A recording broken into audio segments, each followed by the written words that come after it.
चलें जी, session start करते हैं हम लोग विदाउट टाइम वेस्ट किए, because this is very important session और हमें इस सेशन से रिलेटेड आज बहुत कुछ सीखने को मिलेगा इंशाल्लाह। तो लाजमी इस सेशन को देखिएगा, जो भी आपकी क्यूरीज होंगी उन सबको आंसर भी किया जाएगा। जो जो आपके माइंड में आने वाली बातें हैं उन सबको हम आंसर करेंगे और कवर करेंगे इसको इंशाल्लाह।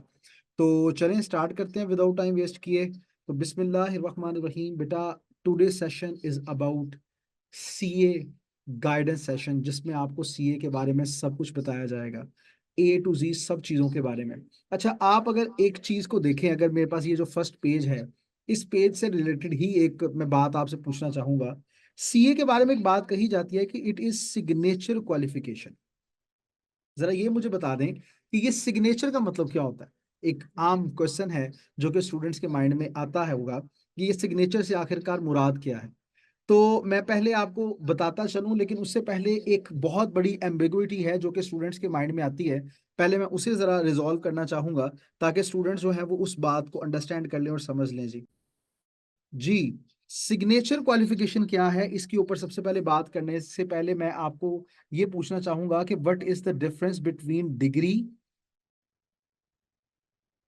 And qualification. चलो ये दोनों बातें मैं यहाँ पे लिख लेता हूँ। अच्छा, ये सीए के बारे में ना एक बड़ी एम्बिगुइटी है। वो एम्बिगुइटी ये है कि स्टूडेंट्स को वो ये कहते हैं कि ये सीए तो डिग्री नहीं है, तो हम सीए क्यों करें, ये हमें बताएं। तो मैं आपको बताता चलूं कि बिल्कुल सही कहते हैं जी, सीए डिग्री नहीं है। अच्छा, मुझे पहले आप ये बताएं कि ये डिग्री चाहिए किस लिए होती है। इसलिए चाहिए होती है ना कि जो काम आपने करना है वो काम आप कर सकें। यही बात है ना। इसके अलावा तो और कोई डिग्री का कोई सवाल पैदा नहीं होता। तो ये डिग्री होती किस वजह से है, अब इसी के ऊपर बात होने जा रही है। जैसे मिसाल के तौर पर डॉक्टर है, डॉक्टर डिग्री लेगा जनाब एमबीबीएस की, ऐसे ही है ना। एमबीबीएस की डिग्री लेगा तो एमबीबीएस की डिग्री लेने के बाद क्या ये डॉक्टर क्लिनिक ओपन कर सकता है? मुझे आप ये बताएं। तो आप कहेंगे कि सर कर तो सकता है। मैं कहूंगा नहीं कर सकता, क्योंकि उसे डिग्री लेने के बाद जो क्लिनिक खोलना है, उस क्लिनिक को ओपन करने के लिए सबसे पहले सर्टिफिकेशन चाहिए कि yes he is a qualified doctor. और अब इस सर्टिफिकेट के बाद ही ये अपना क्लिनिक ओपन कर सकता है। चाहे इसके पास डिग्री आ गई है, ये क्लिनिक ओपन नहीं कर पाएगा। अब सीए के ऊपर वापस आते हैं। सीए जो होते हैं, जो सीएस होते हैं, असल में ये सर्टिफिकेशन प्रोवाइडर्स होते हैं, सर्टिफिकेट प्रोवाइड करने वाले होते हैं। कैसे ये मैं बात बोल रहा हूं, ये बात मैं इसलिए कह रहा हूं कि जब सीए का एक पर्सन कंप्लीट ऑडिट कर देता है किसी कंपनी का, तो इसका सिर्फ एक सिग्नेचर, एक क्वालिफाइड का सिग्नेचर अगर कर दिया जाए उस ऑडिट रिपोर्ट के ऊपर, जिसपे लिखा हो कि यस मैंने ये सब देख लिया है और जो कुछ भी अब यहाँ पे लिखा हुआ है वो मुकम्मल तौर पे ठीक है, और अब ये कंपनी जो है इसका मुकम्मल ऑडिट किया जा चुका है और करने वाला मैं हूं। जब सीए अपना सिग्नेचर कर देता है तो उसके बाद दुनिया की बड़ी से बड़ी, मैं दुनिया का वर्ड यूज कर रहा हूं, पाकिस्तान चले, पाकिस्तान की पहले बात कर लेते हैं। पाकिस्तान की बड़ी से बड़ी अदालत, बड़े से बड़ा महकमा उस कंपनी के ऊपर आके कभी भी कोई एक्शन नहीं ले सकता, क्योंकि एक सीए का सिग्नेचर उसकी ऑडिट रिपोर्ट के ऊपर होता है। दैट्स व्हाई वी से दिस इज सिग्नेचर क्वालिफिकेशन। जनाबे वाला, एमबीबीएस का डॉक्टर डिग्री लेने के बाद नहीं ओपन कर सकता क्लिनिक, क्योंकि सर्टिफिकेशन चाहिए। और ये सीए का जो पर्सन है, वो जब सीए कर लेता है तो उसका सिर्फ एक सिग्नेचर, असल में वो सर्टिफिकेशन होता है, जिसके बाद ये बताया जाता है कि you are allowed to do everything. आप वो बड़े पर्सन होगे कि जिसका सिर्फ एक सिग्नेचर जो है वो मुकम्मल तौर पर दुनिया के सामने जब आ गया, और उस ऑडिट रिपोर्ट के ऊपर जब आ गया, तो आपके सिग्नेचर की इतनी वैल्यू है कि बड़े से बड़ी कंपनी भी जो है, बड़े से बड़ा जो गवर्नमेंट की ऑर्गेनाइजेशन भी जो है, वो उस कंपनी के ऊपर बिल्कुल भी एक्शन नहीं ले सकता। तो this is what means by signature qualification. अब जो कहते हैं कि डिग्री होनी चाहिए, ये वो, तो हम कहते हैं जनाब ये सर्टिफिकेशन है, ऐसी सर्टिफिकेशन जो आपको, डिग्री होल्डर्स को भी वो प्रिविलेज नहीं देता जो प्रिविलेज सीए आपको प्रोवाइड कर रहा होता है। तो जनाबे वाला, आइए आगे बढ़ते हैं और डिस्कस करते हैं मुख्तलिफ प्रोफेशंस के बारे में।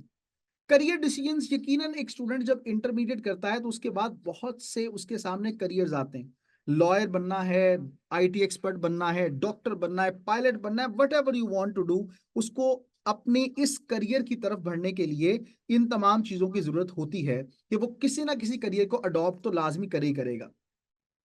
अब सवाल ये पैदा होता है कि बिल्कुल ये सारे प्रोफेशन तो हैं, लेकिन उसके साथ एक ऐसा प्रोफेशन जो इन सब प्रोफेशन को से रिलेटेड जब हम बात करें तो सब प्रोफेशन में भी एक प्रोमिनेंट मुकाम रखता है, हम उसको अभी तक क्यों भुलाए बैठे हैं? सवाल तो ये आता है, इस प्रोफेशन से रिलेटेड क्यों ऐसा कहा जाता है कि भाई ये प्रोफेशन बहुत ज्यादा मुश्किल है, या ऐसी बहुत सी एम्बिग्युइटीज हैं जो आई होती हैं। तो चार्टर्ड अकाउंटेंट एक ऐसा प्रोफेशन है कि जिसके अंदर अगर एक स्टूडेंट अपने आप को चार्टर्ड अकाउंटेंट बना लेता है तो वो यकीनन एक डॉक्टर से, एक इंजीनियर से, दूसरे आईटी एक्सपर्ट से भी बहुत ज्यादा प्रोमिनेंट पोजीशन ले सकता है, क्योंकि दुनिया की जितनी भी प्रिविलेज्ड जॉब्स हैं उन सब का जो होल्डर है, उन सब के ऊपर सबसे ज्यादा प्रोमिनेंट पोजीशन रखने वाला जो होता है उसे ही तो हम चार्टर्ड अकाउंटेंट का नाम देते हैं। आइए मजीद आगे बढ़ते हैं, बातों को डिस्कस करते हैं। अच्छा, परसेप्शंस हैं कुछ सीए को लेकर कि ये डिफिकल्ट है, दूसरी बात है कि बहुत ज्यादा एक्सपेंसिव है जनाब, और तीसरा ये कि ओहो, ये वाली बात कहते हैं कि इसकी सैलरी बहुत ज्यादा होती है। तो बिल्कुल सही बात है, इसकी सैलरी बहुत ज्यादा है, इसमें सैलरी जो है वो बहुत ज्यादा प्रोवाइड की जाती है, मिलती है, क्योंकि जो सीएस होते हैं वो हाई सैलरी इंजॉय कर रहे होते हैं। अच्छा, चौथे इसके बारे में परसेप्शन है कि ये लॉन्ग ड्यूरेशन है, लॉन्ग ड्यूरेशन से रिलेटेड। पहले बात करते हैं कि डिफिकल्ट। मुझे आप ये बात बताइए कि बेटा, अगर आपने डॉक्टर बनना है तो क्या डॉक्टर आप वैसे ही बन जाएंगे? डॉक्टर बनने के लिए जाहिर सी बात है ना कि आपको वर्क करना पड़ता है, मेहनत करनी पड़ती है। आपने इंजीनियर बनना है तो मुझे बताएं कि इंजीनियर बनने के लिए क्या आपको मेहनत नहीं करनी पड़ती? तो आपको तभी काम करना पड़ता है, मेहनत तो आपको तभी करनी पड़ती है। तो जनाबे वाला, आखिर जितने भी प्रोफेशंस हैं उन सब में मेहनत तो आपको करनी पड़ती है। लेकिन मैं आपको एक खुशखबरी देता चलूं, खुशखबरी आपके लिए ये है कि डॉक्टर और इंजीनियर्स को जितनी मेहनत करनी पड़ती है उस मेहनत का सिर्फ 40% अगर आप सीए में कर लेते हैं ना तो आप पास कर जाते हैं। मिसाल के तौर पे एक डॉक्टर की बात करते हैं, तो ये जो डॉक्टर होता है उसको ऑन एवरेज कितना पढ़ना पड़ता है एक दिन में? एक दिन में कितना पढ़ना पड़ता है जरा फर्ज कीजिए, मिनिमम तो वो पढ़ता होगा ना, 6 से 8 घंटे तो पढ़ता होगा। ठीक है, इंजीनियर है तो उसके लिए भी यही हिसाब है। सीए के बारे में अब क्या है? सीए के बारे में कहा जाता है कि जो स्टूडेंट लेवल 1 पीआरसी जो लेवल होता है, इस लेवल 1 में सिर्फ 45 मिनट्स पर सब्जेक्ट, 45 मिनट्स पर सब्जेक्ट अगर देगा, ठीक है, तो ये स्टूडेंट बड़े आराम से पीआरसी को पास कर सकता है। और विद इन 5 मंथ्स, 5 मंथ्स ये फर्स्ट लेवल अपना क्लियर कर लेता है, 5 मंथ्स के अंदर अंदर।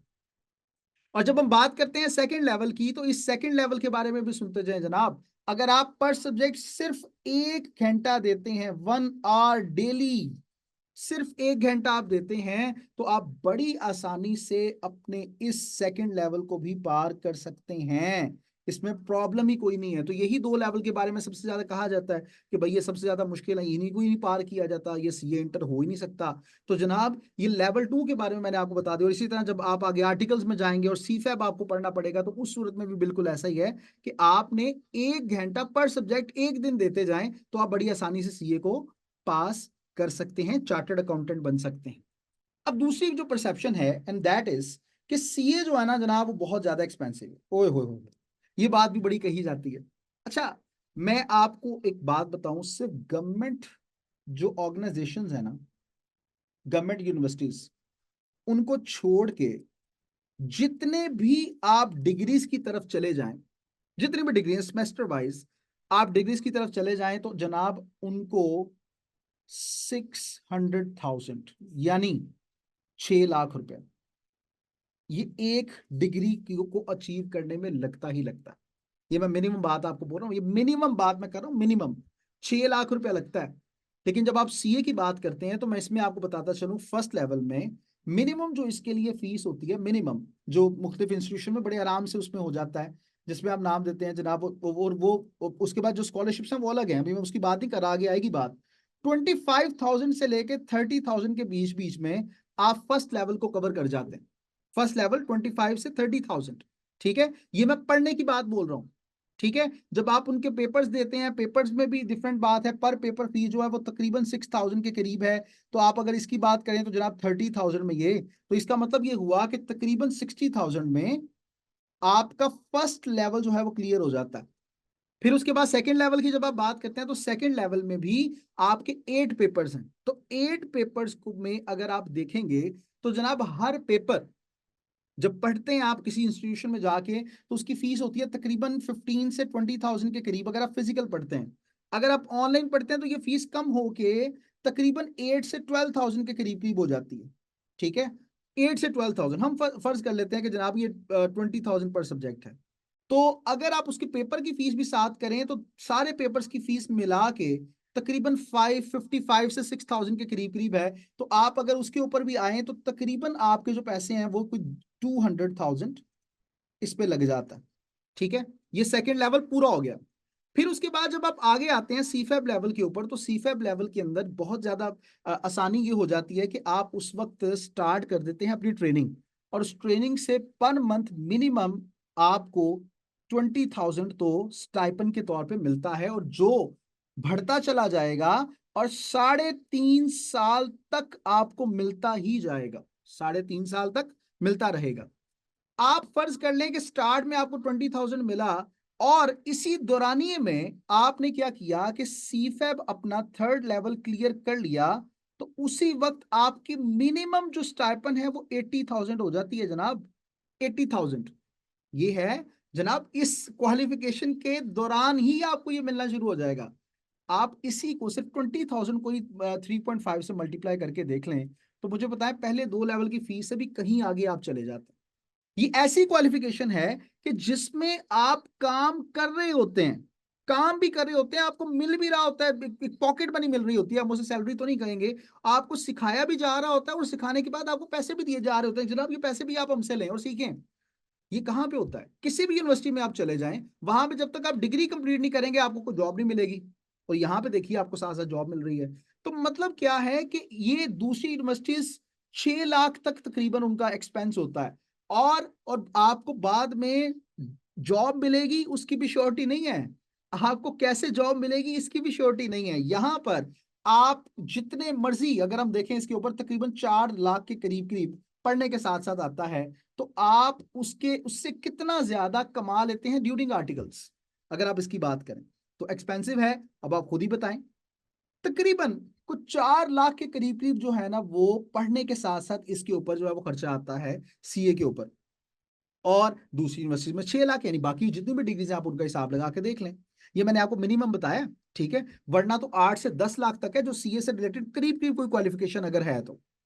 अच्छा जी, हाई सैलरी, बिल्कुल इसमें कोई शक नहीं है। दुनिया के जितने भी टॉप 5 सीज, C5, ठीक है, टॉप 5 सीज जो हैं, जिनमें सीईओ है, चीफ जिनके साथ आता है, उन्हें टॉप 5 बोलते हैं, सीज बोलते हैं।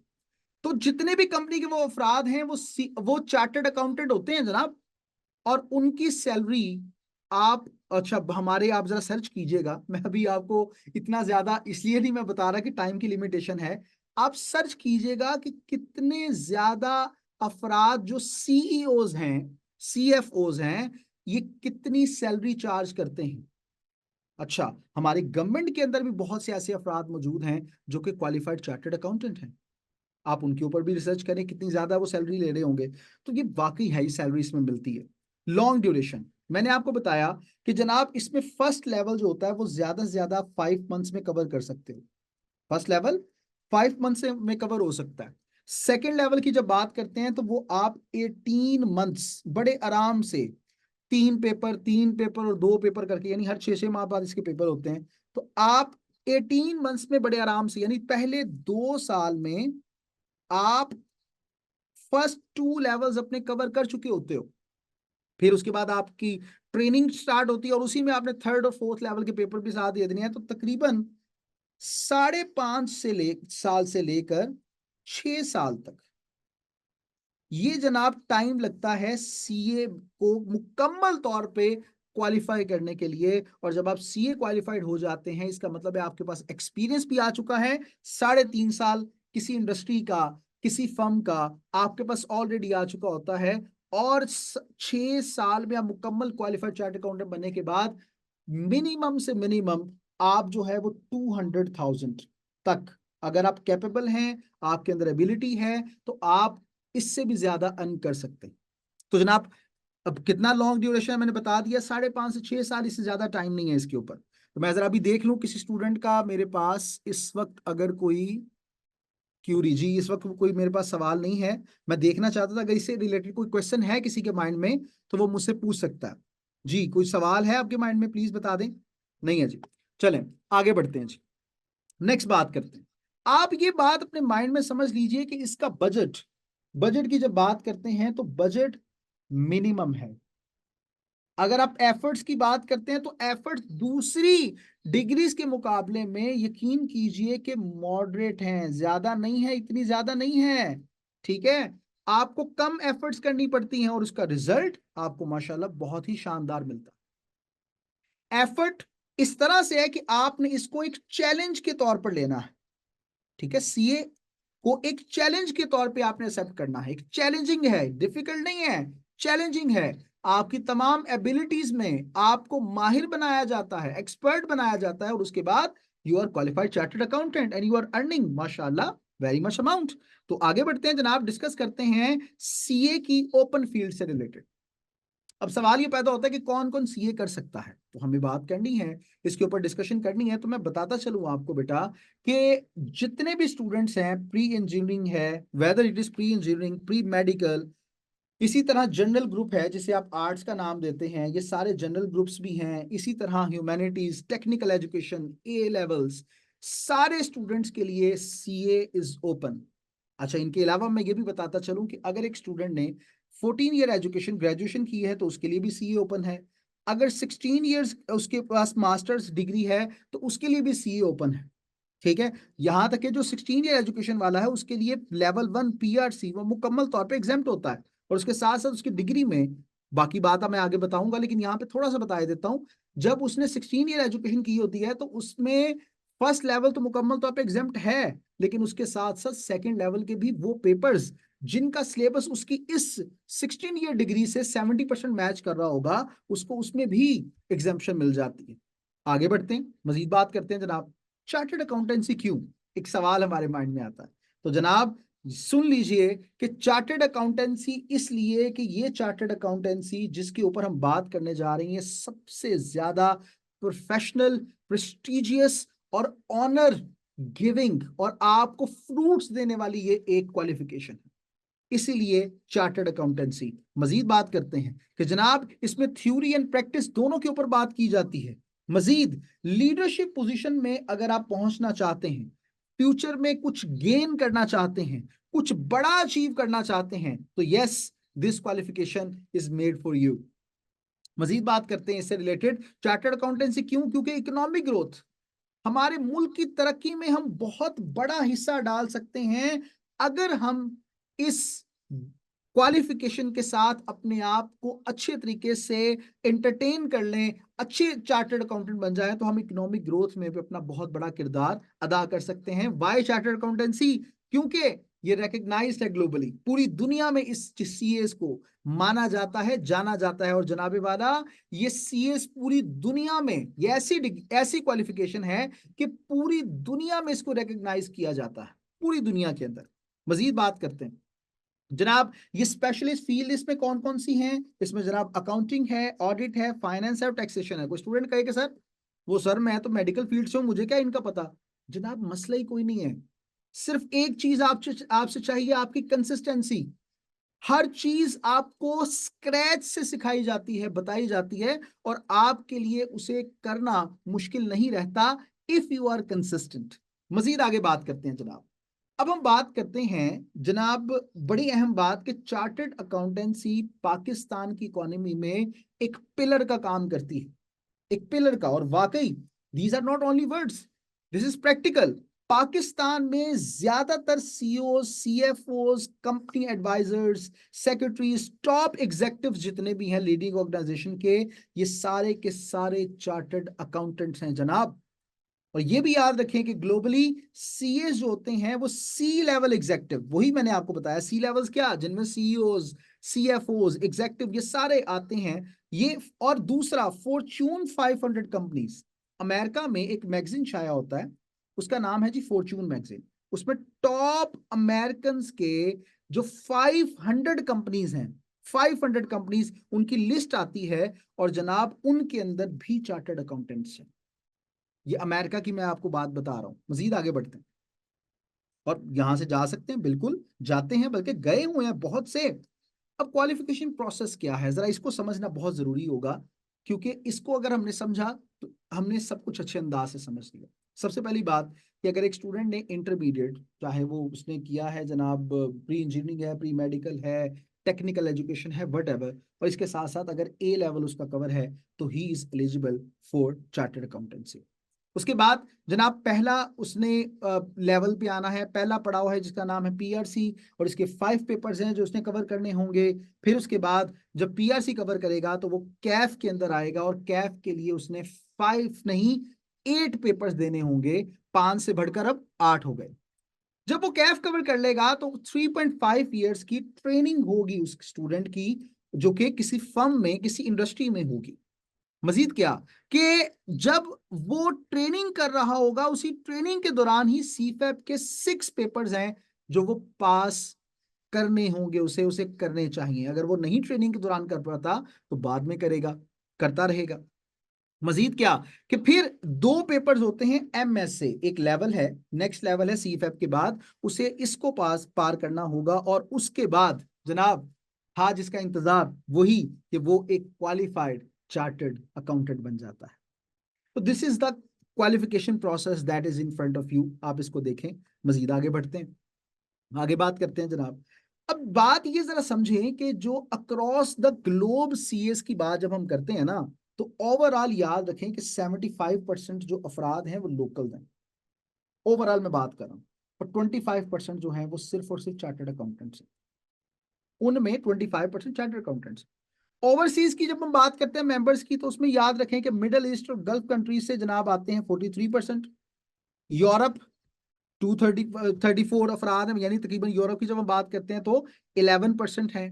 इसी तरह यूएसए कनाडा में जो जाते हैं अफराद सीएस जो ओवरसीज हैं जनाब, उनकी जब हम बात करते हैं तो इसी तरह मुकम्मल तौर पे एक आपके सामने पाई चार्ट है जिसके जरिए से आप समझ सकते हैं।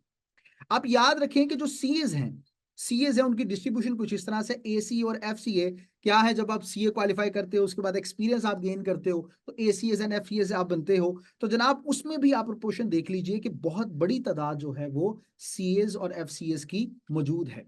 पूरी वर्ल्ड वाइड की हम बात कर रहे हैं। अच्छा जी, अब हमारे सामने कुछ एक बात ये आती है कि जनाब ये सीए तो करते करते उम्रें बीत जाती हैं, हम सीए कैसे कर सकते हैं जनाब, बड़ा टाइम लग जाता है सर, हम कैसे कवर करेंगे, तो बहुत ज्यादा टाइम रिक्वायर होता है इसके लिए। तो मैं आपके सामने कुछ सक्सेस स्टोरीज लेके आ जाता हूँ। ये वो अफराद हैं जो आपको नजर आ रहे हैं, इन्होंने अंडर एज 24 सीए किया है।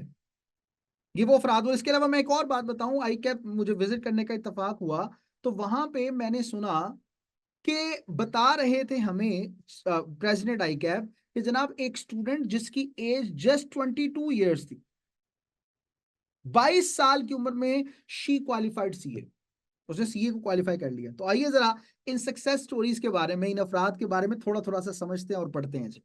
पहले हमारे पास है जनाब सीएस बिलो एज 24। तो इनका नाम अली जैन साहब है, और ये इस वक्त फर्गूसन में अपनी सर्विसेज दे रहे हैं। और इस वक्त तो वो क्वालिफाई वगैरह करने के बाद ये उसके अंदर एसोसिएट इंश्योरेंस है। इसी तरह जनाब हमारे पास हैं अक्सा मजीद हैं। अक्सा मजीद के साथ हमारे पास अहमद अरसलान हैं, जिन्होंने 24 ईयर से 24 उनकी एज अभी हुई नहीं है, उससे पहले पहले वो सीए कर चुके। इसी तरह मिस हबीबा फातिमा हैं, और उसके साथ मिस्टर अली शेर हैं, और उसके साथ साथ मिस आलिया नकवी हैं। बहुत सी तादाद मौजूद है, बहुत तादाद है, लेकिन मैं आपके सामने लिमिटेड टाइम, लिमिटेड होने की वजह से सिर्फ इन अफराद को यहाँ पे बता पाया। मतलब ये कि C is not difficult, it is just challenging, everyone can do it. तो बेटा एलिजिबिलिटी क्राइटेरिया फॉर इंटरमीडिएट, सबसे पहली बात तो हमने ये भी करनी है कि इंटरमीडिएट के लेवल के ऊपर क्या है। तो याद रखें कि आपके 60% मार्क्स होने चाहिए मिनिमम। अगर आपके 60% मार्क्स हैं तो आप डायरेक्ट आएंगे जनाब पीआरसी लेवल में, लेवल 1 में। और फर्ज करें खुदा ना खास्ता मार्क्स अच्छे नहीं आ सके, सर मेहनत नहीं कर सका इंटरव्यू में, लेकिन अब मैंने अपने आप को मनवाना है सर, सर अब मैं कुछ करके दिखाऊंगा या दिखाऊंगी सर, तो ठीक है जी। 50% मार्क्स तो मिनिमम फिर भी जरूरी है। 50% से 60% के दरमियान दरमियान जिस बच्चे के मार्क्स हैं, उसको सिर्फ एक क्यूएटी टेस्ट देना पड़ेगा। क्यूएटी टेस्ट देना पड़ेगा जो क्वार्टरली बेसिस पे होता है, यानी 3-3 महीने में के हिसाब से। तो आपने वो क्यूएटी टेस्ट देना है, दें, पास हो, और जनाब आ जाएं पीआरसी के अंदर।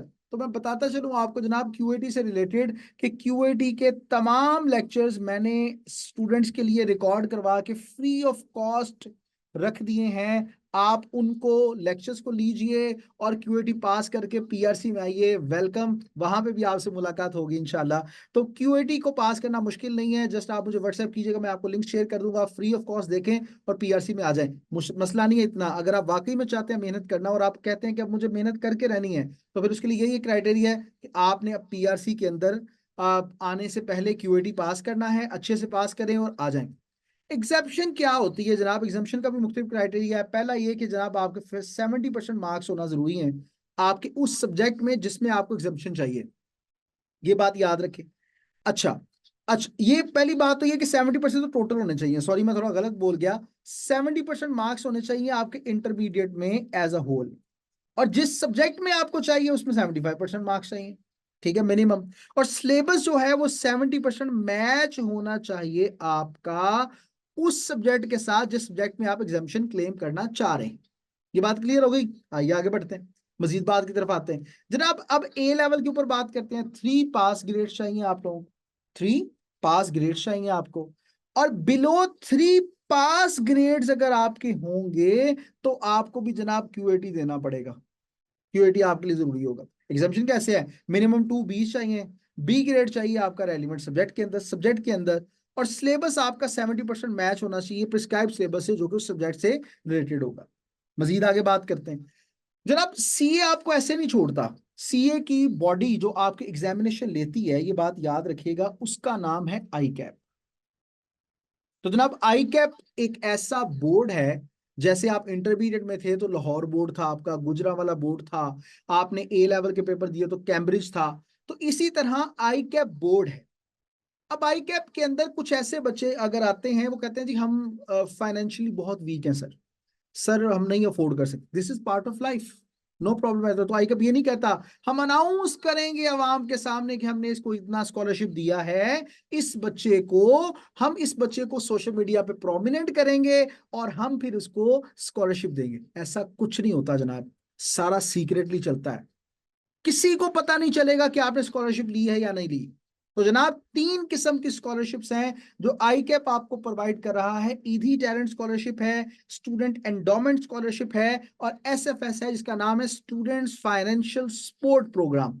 एक एक करके मैं आइए आपको इनके बारे में बता देता हूं ताकि आप इसके बारे में भी समझ लें। जनाब सबसे पहले ईदी प्रोग्राम के बारे में समझ लें। ईदी टैलेंट प्रोग्राम के अंदर क्या होता है मैं बता देता हूं आप लोगों को कि जनाब इसके अंदर top 20 position holders,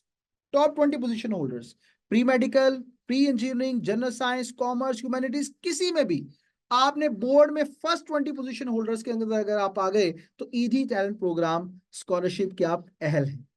permanent resident आपको होना चाहिए पाकिस्तान का, आजाद कश्मीर का और गिलगित बल्तिस्तान, इनमें से किसी एक के आप रेजिडेंट हैं तो आप जनाब एलिजिबल हैं। जनाब दूसरी बात, रिजल्ट करंट सेशन में 2023 में अनाउंस हुआ, 2023 में ही आप ईदी के लिए अप्लाई करेंगे, फुल स्कॉलरशिप मिलेगी जनाब, कोई एनरोलमेंट फीस नहीं है, कोई रजिस्ट्रेशन फीस नहीं है, एग्जामिनेशन ट्यूशन फी, सब कुछ, कुछ नहीं आपको देना पड़ेगा। मंथली स्टाइपेंड भी मिलेगी आपको। अगर आप लाहौर से बाहर से हैं या कहीं और ऐसी जगह से हैं जहां पे आपको सीए से रिलेटेड आपको ट्यूशन नहीं मिल रही, तो आपको दूसरे शहर जाना पड़ रहा है, तो आपको रहने का भी एक्सपेंस दिए जाएंगे। वो कंडीशंस हैं, वही बात कि वो देखेंगे पहले कि कहाँ पे आप, अगर आप एक ऐसी जगह पे हैं जहां से आपको ट्यूशन मिल ही नहीं सकती, तो फिर आपको क्या है, इसके ऊपर भी स्टाइपेंड मिलेगी। और फिर उसके बाद क्या है जी, पार्शियल स्कॉलरशिप क्या होगा? पार्शियल, एक तो फुल स्कॉलरशिप है। फुल स्कॉलरशिप क्या है कि जनाब आप ये कंडीशन अप्लाई करते हैं, 20 पोजीशन होल्डर्स में आप हैं, और आपको एक वो देख लेंगे कि आपकी कंडीशन क्या है, अगर आप अफोर्ड कर सकते हैं तो ठीक है, अगर आप नहीं अफोर्ड कर सकते तो फिर आपको कहेंगे पार्शियल स्कॉलरशिप का भी आपके पास एक अहलियत है, अगर आप इसको लेना चाहें तो ले लीजिए। तो उसके लिए एनरोलमेंट फीस सिर्फ 1500 रुपया होगी, एग्जामिनेशन या एग्जामिशन फी वो सिर्फ 500 होगी, बाकी सब कुछ आपके लिए फ्री है। इसी के बाद हम नेक्स्ट आते हैं स्टूडेंट एंडोमेंट फंड के ऊपर। स्टूडेंट एंडोमेंट फंड क्या है जनाब? एकेडमिकली ब्राइट जो स्टूडेंट्स होते हैं, फाइनेंशियली ब्राइट स्टूडेंट, फाइनेंशियली वो और डिजर्विंग भी है ये, तो जनाब और उसके साथ साथ ट्रांसजेंडर पर्संस भी इसके अहल हैं कि जनाब वो क्या करेंगे। एलिजिबिलिटी क्राइटेरिया क्या है कि उनके मिनिमम ए ग्रेड या 80% मार्क्स जो हैं वो उनके होने चाहिए इंटरमीडिएट में, 65% होने चाहिए मार्क्स ग्रेजुएशन के अंदर और मिनिमम 2 Bs होने चाहिए ए लेवल के अंदर, तो आप एलिजिबल हैं। ये पीआरसी की बात कर रहे हैं। कैफ लेवल के लिए क्या है, फर्स्ट अटेम्प्ट में आपने कैफ लेवल में जब आपने आना है तो याद रखिएगा कैफ लेवल में अगर आपको स्टूडेंट एंडोमेंट फंड चाहिए तो उसके लिए आपने ज्यादा से ज्यादा एक दफा पीआरसी में फेल हुए हो, ज्यादा से किसी सब्जेक्ट में एक दफा। अगर आप पीआरसी लेवल में एक दफा आपने फेलियर को फेस कर लिया है तो ठीक है, कैश में भी आपको मिल जाएगी स्टूडेंट एंडोमेंट फंड।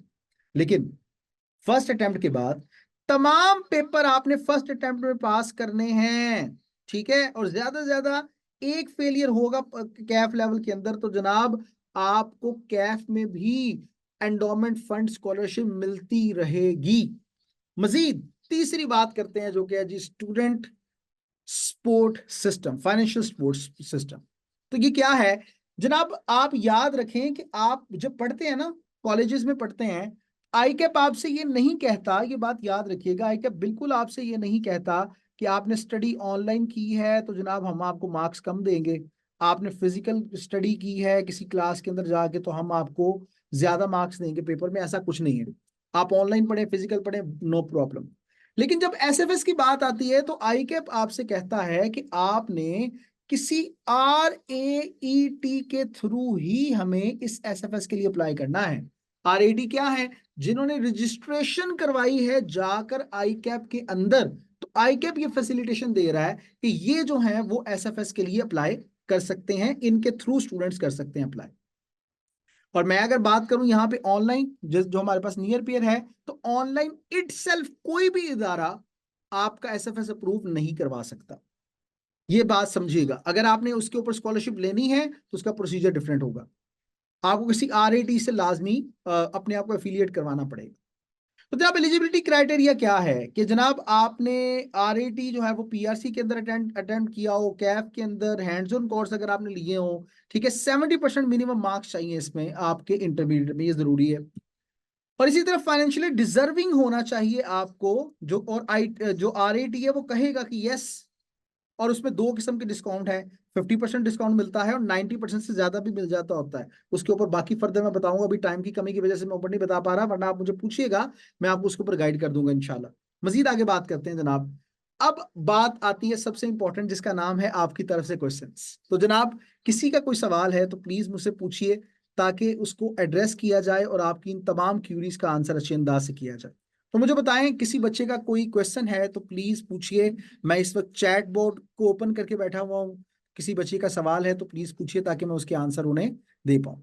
जी, एक सवाल आया है, व्हाट अबाउट 2025 स्कीम। बेटा एक बात तो आप याद रखें कि जो 2025 की स्कीम है ना, ये एप्लीकेबल हो रही है, कम से कम इसके ऊपर मैं आपको कंफर्म बता रहा हूं कि इसकी एप्लीकेबल होने में अभी बहुत टाइम पड़ा है, मिनिमम जुलाई में जाके ना समझें कि ये एप्लीकेबल होगी। और उस स्कीम के मुताबिक क्या है, जुलाई से जो बच्चे पेपर देंगे या पीयर होना शुरू होंगे तो उसमें ये अभी अप्रूव नहीं हुई, मैं फिर बता दूं अभी अप्रूव नहीं हुई, इसको गवर्नमेंट अप्रूव करेगी, चेंजेस हो सकती हैं, लेकिन एज ऑफ नाउ अभी तक की जो बात है जो कि आपने पूछा है तो मैं बताता चलूं कि पीआरसी के अंदर 3 पेपर रह जाएंगे। वो कौन कौन से होंगे जनाब, PRC 2 जैसे आप QM का नाम देते हैं, इसी तरह PRC 4, सब्जेक्ट्स के नाम बाकी बाद में आ जाएंगे, जिसका नाम हमारे पास है ITA, और PRC 3 और 5, इन दोनों को मिला के एक सब्जेक्ट बना दिया जाएगा तो ये थर्ड सब्जेक्ट के तौर पे सामने आएगा, तो फर्स्ट लेवल आपका हो जाएगा इन 3 पेपर्स पर। और फिर उसके बाद कैफ की लेवल मैं टाइम बचाने के लिए बता देता हूँ, कैफ के अंदर जनाब जो 8 पेपर्स हैं वो कम हो गए, 6 पेपर्स रह जाएंगे, बल्कि एक नहीं 7 पेपर्स रह जाएंगे, क्योंकि इसके अंदर एक और सब्जेक्ट जो है वो ऐड हो रहा है और 2 सब्जेक्ट्स को मिलाया जा रहा है, तो टोटल 7 पेपर जो है वो इसके अंदर रह जाएंगे। और जब CFAP की लेवल है वो अगला स्कीम है, यानी मेन आपका सवाल ये था कि 2025 की स्कीम है उसके अंदर क्या होगा, तो मैंने आपको बता दिया कि 2025 की स्कीम के अंदर बेटा PRC लेवल के 3 पेपर हैं और कैफ लेवल के 7 हैं। लेकिन अभी मैं फिर बता दूं ये अभी अप्लाई नहीं हुई और अभी ये अप्रूव भी नहीं हुई, अभी अप्रूव होगी। जी वसीम बेटा, यही आपका सवाल था। इन 2025 scheme what will be the frequency of Kaif? I have already told you. और किसी बच्चे का कोई सवाल तो प्लीज पूछें, मैं देख लूं जी। Also what do you think, is it gonna be easy? बेटा इजी तो अब भी है, मुश्किल तो नहीं है। इजी तो अब भी है, मुश्किल इसमें नहीं है, बस यही है, चैलेंजिंग है। आपने डेली टाइम देना है, कंसिस्टेंट रहना है, तो आप बड़े आसानी से इसको कवर कर सकते हैं। जी बेटा बिल्कुल ही आसान ही रहेगी। और सवाल पूछें किसी बच्चे का, और कोई क्वेश्चन? जी मैं इस वक्त चैट बोर्ड पे ही हूँ, मुझे प्लीज बताएं अगर किसी का कोई क्वेश्चन है तो उसको एड्रेस किया जाए। जी बेटा सवाल नहीं है और किसी बच्चे का? जी आ गया। Sir can we clear the PSC we?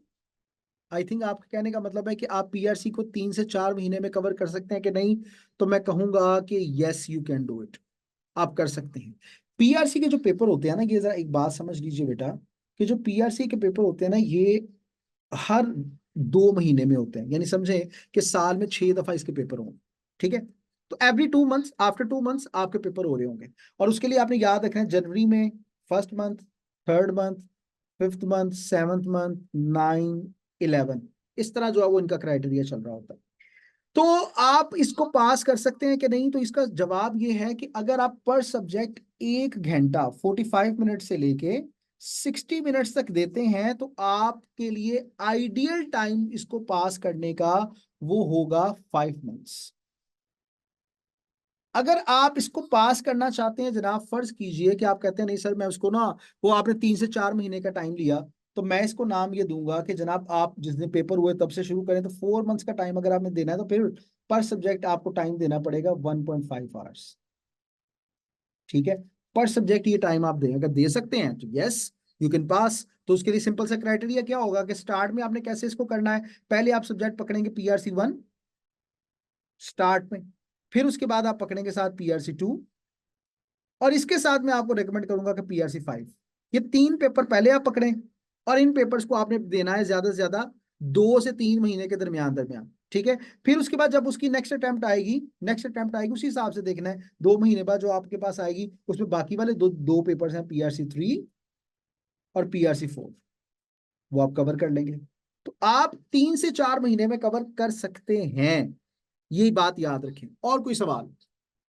जी अगर हम हाई स्कोर करना चाहें तो फिर क्या स्ट्रेटेजी होगी? तो बेटा मैं आपको ये भी बताता चलूं कि इसमें मार्क्स तो आते नहीं है।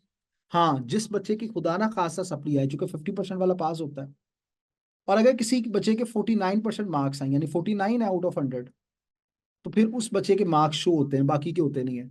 तो आपने अगर ज्यादा, हाँ आपको खुद सेटिस्फेक्शन होकर मैं सारा पेपर करके आया, अच्छे अंदाज से करके आया, तो यस आइडियल टाइम मैं कहूंगा 5 मंथ्स है। पहले 3 माह में 3 पेपर, बाकी 2 माह में आपने जनाब पेपर देने हैं बाकी 2, तो 5 मंथ्स में बड़े आइडियल टाइम। और किसी बच्चे का कोई सवाल? मैं देख लूं कोई और सवाल आया है, नहीं और कोई नहीं है। और एक सवाल है जी, एवरी 6 मंथ एवरी 3 मंथ्स, ये क्या सवाल था बेटा, मुझे समझ नहीं आई। इन 2025 स्कीम। जी और कोई सवाल? और किसी बच्चे का सवाल? अच्छा मैं एक बड़ी अहम बात बताना चाहता हूँ आपको, बहुत अहम बात। वो ये वाली है कि कुछ स्टूडेंट अभी ये सोच रहे होंगे कि सर ये सीए मेरे लिए बना भी है कि नहीं? सर मैं फीस दे दूं सर, और फिर उसके बाद क्या होगा सर? वो मतलब आप समझ रहे हैं ना सर, अगर मैं सीए ना कर सका, मुझे लगता है कि मैं अभी देखना चाहता हूँ सीए को सर, तो उसके लिए आपके पास एक, मेरे पास एक ऑफर है आपके लिए। वो क्या है, मैं बता देता हूं बेटा आप लोगों को, कि आप आसानी से ये जज कर सकते हो इधर you are capable of doing C और नॉट। तो उसके लिए एक सिंपल सा क्राइटेरिया मैं आपके साथ शेयर कर दूं, और वो क्राइटेरिया क्या है, ये जरा बड़े ध्यान से मेरी बात को समझिएगा और देखिएगा, कि आपके पास नियर पीयर की तरफ से एक ऑफर मौजूद है। नियर पीयर की तरफ से आपके पास एक ऑफर मौजूद है, और वो क्या है मैं आपको वही बताने जा रहा हूं। तो आइए मैं उसको जरा डिस्कस करूं। आपने क्या करना है कि अपने वेब पे आना है, वेब पे आने के बाद आपने लिखना है nearpeer.org। लिख दिया, एंटर कर दें। एंटर करने के बाद आपने यहां से जब मेन पेज आएगा तो आपने ये नियर पियर पे क्लिक करना है, ये नजर आ रहा है सबको? ये नियर पियर पे आपने क्लिक करना है। करने के बाद आपने सीए पे क्लिक करना है। जब सीए पे आप क्लिक करेंगे तो यहाँ पे थोड़ा सा ड्रैग करके नीचे आए तो ये है आगाज बैच, नजर आया सबको? इस पे आपने क्लिक कर देना है। जब आपने इस पे क्लिक किया तो जनाब इसमें मेरा ये जो सेशन हो रहा है इसकी रिकॉर्डिंग भी आपको मिलेगी, इसी के अंदर रिकॉर्ड होकर इंशाल्लाह आ जाएगी। और यहाँ पे सारी गाइडेंस मौजूद है, करियर काउंसलिंग है, बेसिक इंफॉर्मेशन है सीए से मुतालिक, कॉमन रीजन है, स्टडी अप्रोच है, न्यू सेशन जो एक पीछे हुआ था, अब इसके बाद ये मेरा सेशन यहाँ पे आ जाएगा। और दूसरा लेवल 1 जो पीआरसी है, तमाम टीचर्स की फ्री 10 डेज क्लास। यस जनाब, तमाम टीचर्स की फ्री 10 डेज क्लास आपके पास होगी। आप इन क्लासेस को देखिए free of cost, free of cost. आपने इस क्लासेस को जो है वो लेना है और फिर उसके बाद आप उसके बाद जज कीजिए, इधर यू कैन डू सीए और नॉट। आप सब टीचर्स की तरफ आइएगा। जैसे अगर मैं बात करूं, मेरा कोर्स है यहाँ पे PRC 1 by sir Rehan Sarwar, और इसके साथ साथ मैं जब बात करूं तो मेरा कोर्स है यहाँ पे PRC 5 by sir Rehan Sarwar. तो मैंने ये 10 डेज की जो फ्री क्लासेस हैं वो यहाँ पे आपके सामने रख दी हैं। आप इसके बाद जज कर सकते हैं कि आप सीए कर सकते हैं कि नहीं कर सकते। ये देखिए, जज कीजिए और फिर उसके बाद आप बताइए कि सीए कर सकते हैं। तो आ जाइए इस मैदान में, आपके लिए मैदान खुला पड़ा है। जी, कोई और सवाल किसी बच्चे का? एक सवाल हमारे पास आया है, तो आइए जरा इस तरफ आ जाते हैं, समझ लेते हैं। स्टूडेंट का एक message, can I message you on WhatsApp personally to share my entire case and get some advice. Advices word नहीं होता बेटा, क्योंकि पीआरसी वन में मुझसे ही पाला पढ़ना है, तो मैं बता दूं एडवाइसेस कोई वर्ड नहीं होता, ये याद रखिएगा। अच्छा खैर, तो जज्बाती नहीं होना, ऐसा होता है, क्योंकि मैं तो वो सारा बताऊंगा आपको, वो सारा शेयर करूंगा। तो बेटा मैं बिल्कुल बता देता हूँ सब स्टूडेंट्स को कि याद रखें कि दिस इज माई नंबर। आपने इसको, इस पे मुझे व्हाट्सएप कीजिए, जो भी आपकी क्यूरीज हैं I will personally reply you there. आप ये नंबर नोट कर लीजिए, इसके ऊपर आप सबको रिप्लाई दिया जाएगा और आपकी जितनी भी क्यूरीज होंगी वो सारी की सारी क्यूरीज आपको रिप्लाई कर दी जाएंगी। सर रेहान, सर रेहान, मैं दोनों बच्चों के लिए लिख रहा हूँ जिनको उर्दू समझ आती है, इंग्लिश दोनों। तो जनाब ये नंबर नोट कीजिए, इस पे आप व्हाट्सएप कीजिए, तो आपको तमाम क्यूरीज इंशाल्लाह आपको आंसर की जाएगी। किसी बच्चे का कोई और सवाल? जी, एनरोलमेंट के 3 मंथ्स के बाद फर्स्ट अटेम्प्ट दे सकते? बेटा आप बिल्कुल दे सकते। एक बड़ी अहम बात मैं यहाँ पे आपको बताता चलूं, वो ये वाली बात है, इसको याद रखना है बेटा, कि जब आप सीए के अंदर आ जाते हैं ना, जब आप सीए के अंदर आप एंटर हो गए, तो उसमें जब पहला पेपर आप पीआरसी का देंगे, फर्स्ट पेपर जब आप अटेम्प्ट करेंगे, रजिस्ट्रेशन चाहे करवाएं ना भी करवाएं, आपने फर्स्ट पेपर की बात मैं भी बोल रहा हूँ, पहले रजिस्ट्रेशन करवानी है, 5 से 7 दिन के अंदर अंदर आपको सीएन नंबर आ जाता है, उसके बाद आप पेपर दे सकते हैं किसी भी वक्त। तो जनाब फर्स्ट पेपर जब आप देंगे तो तब से आपका 12 मंथ्स का टाइम स्टार्ट हो जाएगा, 12 मंथ्स का, कि 12 महीने के अंदर अंदर आपने पीआरसी कवर करनी है। फर्ज कीजिए खुदा ना खास्ता ऐसा हुआ कि आपने 12 महीनों में सिर्फ 3 पेपर पास किए। अगर 3 पेपर आपने पास किए हैं ना, तो आई कहता है गुड, सीरियस लग रहे हैं आप, चलो कोई बात नहीं, हम आपको 3 मंथ्स और देते हैं, वो बाकी 2 पेपर पास कर लो, वरना डिसक्वालीफाई हो जाओगे। सवाल आता है कि सर अगर मैं 3 पेपर पास ना कर सकूं, 2 पेपर करूं, खुदा ना खास्ता, अगर मैं वही कह रहा हूं, अगर 45 से 1 आवर पढ़ते हैं आप, 45 मिनट से 1 आवर पर सब्जेक्ट, तो आप बड़े आराम से 5 माह में कवर करेंगे। लेकिन कोई स्टूडेंट है जो फिर भी सीरियस नहीं होता, उसको 10 माह के बाद याद आता है अब मैंने सीरियस होना है। तो जनाब जिस बच्चे के 3 पेपर पास नहीं है, 3 से कम है, तो जनाब रियली सॉरी टू से आप डिसक्वालीफाई हो चुके हैं, अब आप सीए में नहीं आ सकते।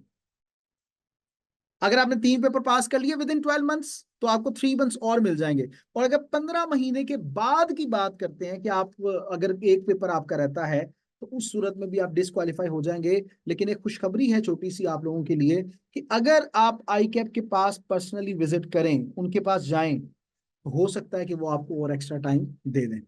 और जी, और किसी बच्चे का सवाल? जी जी जी, कोई बात नहीं बेटा, ऐसे तो ये तो मैं बताता रहता हूँ कि मजबूर हूँ।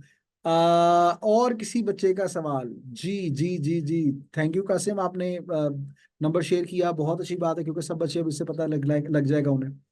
जी बेटा, कोई और सवाल नहीं है जी? तो चलें फिर, अब हम इस सेशन को कंक्लूड करते हैं। Thank you very much. इंशाल्लाह इसकी रिकॉर्डिंग भी आपको मिल जाएगी। कोई और अगर क्वेश्चन है तो ज़रूर मुझसे पूछिएगा।